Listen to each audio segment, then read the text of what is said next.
Stéphanie, vous allez nous parler du divorce et du logement familial.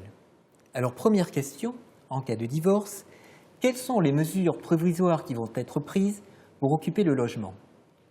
Alors, quel époux va donc rester dans les lieux? Alors, si c'est un divorce par consentement mutuel, pas de problème, les époux vont prendre la décision ensemble de qui gardera la jouissance du logement de la famille, c'est-à-dire la résidence habituelle du couple et des enfants.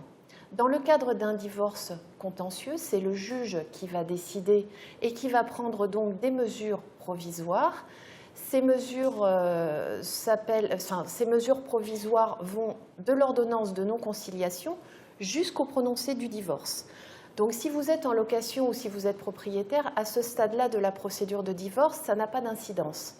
Par exemple, si monsieur est propriétaire du logement de la famille, donc si c'est un bien propre, il pourra indifféremment être attribué à madame pendant cette période provisoire. De même, si vous êtes en location, si le bail a été signé par monsieur, madame pourra être attributaire du logement. Il pourra y avoir une compensation financière qui s'appelle une indemnité d'occupation et qui sera réglée par l'époux qui n'aura pas la jouissance du logement familial.